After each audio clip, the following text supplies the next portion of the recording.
اللہ علیہ وسلم سے کہا گیا کہ تمہارا کام ان کو صرف راستہ دکھا دینا ہے، راستے پر چلا دینا تمہاری ذمہ داری نہیں ہے۔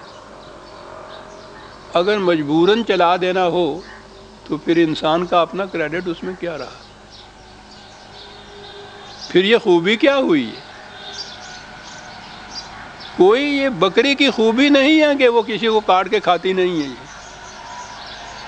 کوئی خوبی نہیں ہے۔ جیسے سانپ کا یہ جرم نہیں ہے کہ وہ ڈستا کیوں ہے۔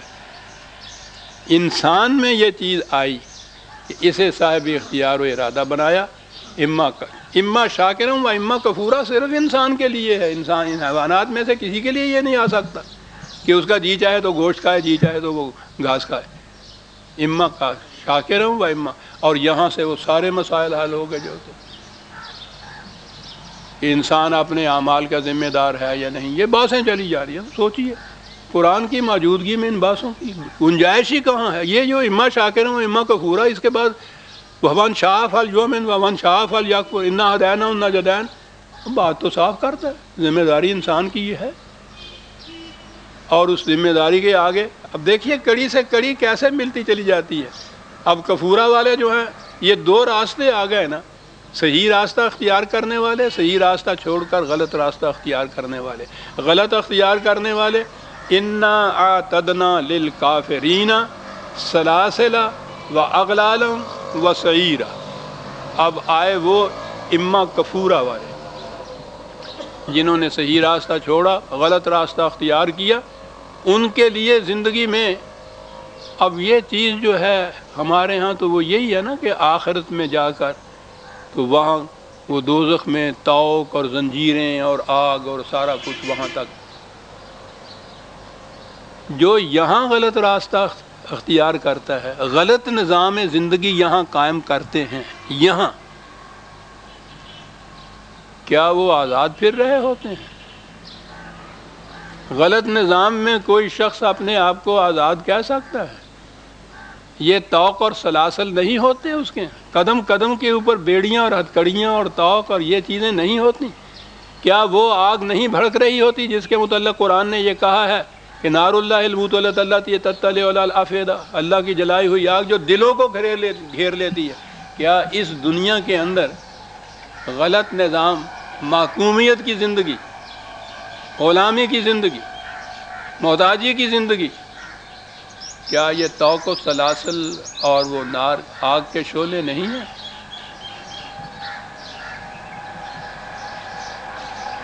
انسانوں کی محکومیت میں کوئی شخص کہہ سکتا ہے کہ مجھ میں توق اور سلاسل نہیں ہے؟ ان کے ہاں ایک توق و سلاسل تو وہ جو ہے کہ جو نظر آ جاتے ہیں، یہ ہتھکڑیاں وغیرہ جن کو کہتے ہیں، وہ تو بات ہی کچھ اور ہے۔ یہ چیز کہ وہ توق و سلاسل یہ لوہے کی ہتھکڑیاں نہیں ہوتی، پوچھو نہیں کہ وہ ان کو تو توڑا بھی جا سکتا ہے، کئی دفعہ مجرم حوالاتوں سے بھاگ جاتے ہیں۔ یہ جو انسان کے خود پیدا کردہ توق و سلاسل ہوتے ہیں جن میں یہ جکڑے ہوئے ہوتا ہے، ان کو تو یہ توڑ بھی نہیں سکتا۔ یہ ایسی یہ آگ ہے کہ لگائے نہ لگے اور بجھائے نہ بنے۔ محتاجی اور محکومیت کی آگ اور توق و سلاسل کس طرح سے توڑے گا انسان؟ غلط نظام کی، کفر کی زندگی۔ اب ہمارے ہاں تو میں نے عرض کیا ہے نا کہ وہ جو گاڑی دوسری پٹڑی پہ پڑی ہے تو قرآن کی تمام اصطلاحات کے مفہوم ہی بدل گیا، اور کفر کے معنی، کافر کے معنی ہندو ہو گیا۔ یعنی وہ نہیں کہ جو صحیح نظام زندگی کی جگہ غلط اور باطل نظام زندگی کے ماتحت نظام کے ماتحت زندگی بسر کرے اسے کافر کہا جاتا ہے، نہ، کافر تو ہندو ہو گیا نا۔ وہ ہم تو الحمدللہ یہ مومن ٹھہرے جناب جی، یہاں تک تو ہوا کہ الحمدللہ ہم مومن ٹھہرے۔ قرآن تو رکھا صرف یاسین سنانے کے لیے کہ یاسین وہ آساں بمیری، جلدی موت نہ آتی ہو یہ سناؤ جلدی موت آ جائے۔ جی ہاں، اور قرآن یہ کہتا ہے کہ ہم نے یہ بھیجا ان کے لیے لمن کان حیًّا، زندہ انسان جو ہے ان کے لیے، یہ زندگی دینے والا ہے۔ اور ہمارے ہاں اس کا استعمال ہوتا ہے موت لانے کے لیے، ٹھیک ہے؟ قرآن کی طرف آتے اگر یہ جو کہہ رہے ہیں کہ وہ کافر ہیں تو قرآن میں یہ ملتا، یہ ان کو مخاطب کیا ہوا ہے، اے اپنے آپ کو مسلمان کہنے والو آمنو باللہ، ایمان لاؤ. انہیں کہا گیا ہے کہ ایمان لاؤ.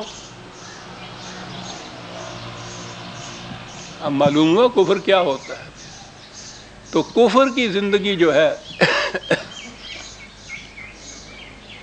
باطل کے نظام کے تابع زندگی بسر کرنا، غیر خداوندی نظام کے تابع انسانوں کی محکومی اور محتاجی میں زندگی بسر کرنا، اس سے توق و سلاسل اور اس سے صحیح پیدا ہوتی ہے. نبی اکرم صلی اللہ علیہ وسلم کی بعثت کا مقصد قرآن نے یہ بتایا تھا، سورہ اعراف میں ہے کہ یہ اس لیے آیا ہے کہ وَيَضَعُ عَنْهُمْ إِصْرَهُمْ وَالْأَغْلَالَ الَّتِي كَانَتْ عَلَيْهِمْ، تاکہ انسانوں نے اپنے اوپر جو اپنے آپ میں انسانوں نے جن ہتھکڑیوں میں اپنے آپ کو جکڑ رکھا ہے، جو بڑی بڑی برفانی سریں خود سروں پہ اٹھا رکھی ہیں، یہ رسول اس لیے آتا ہے کہ یہ ان ہتھکڑیوں کو توڑ دے گا، یہ ان سروں کو اتار کے پھینک دے گا. یہ کون سی ہتھکڑیاں اور کون سی سلیں تھیں توڑ کے پھینک دی؟ اس کے اندر نہ انسان کی حکومت رہی، نہ سرمایہ داری کی محتاجی رہی، نہ مذہبی پیشمائیت کی کیا کہوں گے کیا نہ رہی. یہ تھی وہ توق و سلاسل جو حضور نے پھینک دی. یہاں یہ کہا ہے کفور کے لیے، کافر کے معنی میں نے ابھی عرض کیا کہ ہم نے تو خود معنی کی، اگلی آیت پڑھ لیتے تو بات سمجھ میں آ جاتی. اس کے مقابلے میں کہا ان الابرار یشربون من کاسن، یہ تو تھے کافر.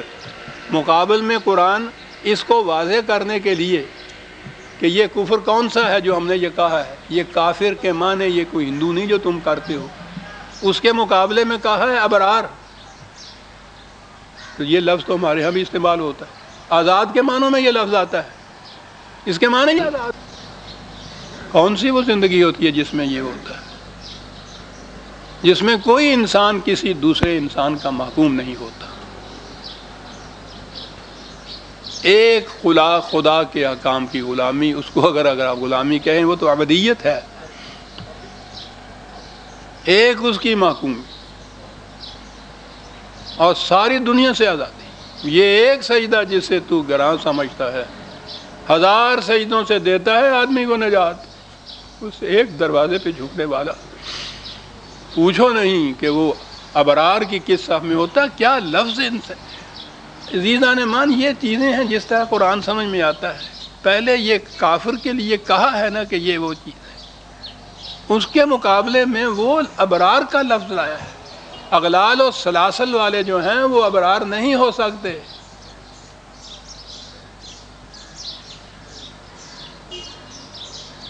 ابرار میں تو وہی ہوں گے کہ جنہیں کسی قسم کی ہتھکڑیاں اور بیڑیاں اور طواق و سلاسل نہ پڑے ہوئے ہوں. صحیح آزادی وہی ہے. آزادی یہ نہیں ہے کہ اس کو ہتھکڑی نہ ہو سکتا ہے کہ طبی طور پر کسی وقت کسی جرم کی، کسی ظلم کی وجہ سے، کسی کی استبداد کی وجہ سے یوں ہتھکڑیاں بھی پہنی، ہتھکڑیاں پہنے ہوئے والا بھی ابرار ہوتا ہے. قلب اگر اس کا آزاد ہے تو ایک خدا کا محکوم ہے، ساری دنیا سے وہ مستانہ وار گزر جاتا ہے، کسی کا محکوم نہیں ہوتا. جو اس ایک چوکھٹ پہ سر جھکانے والا ہر چوکھٹ سے سرفرازی سے گزر جاتا ہے دنیا کے اندر. لیکن میں کیا عرض کروں، باتیں رہ گئی. اب تو دیکھنے کو آنکھیں ترس گئیں کسی ایسے ابرار کو، کسی ایسے بر کو جو ابرار کی صف کے اندر ہو سکے، جو یہ پکار کے کہے کہ اشہد ان لا الہ الا اللہ، میں زندہ شہادت ہوں اس امر کی کہ یہاں کوئی صاحب اقتدار نہیں ہے سوائے خدا کے. یہ شہادت دینے والا کیسا نظام رسول اللہ صلی اللہ علیہ وسلم نے قائم کیا. کھڑے ہو کے دنیا کو پکار کے شہادت دے رہا ہے، شہادت دے رہا ہے. شہادت تو وہی دے گا نا کہ جو فی الواقع اس کا خود مجسمہ ہوگا. ان الابرار یشربون من کاس کانا مزاجھا کافورا. اب آپ اس کو جنت کی زندگی کی باتیں کہہ لیجئے، اب اس کی تفصیلات آ رہی ہیں. مثال کے طور پہ پھر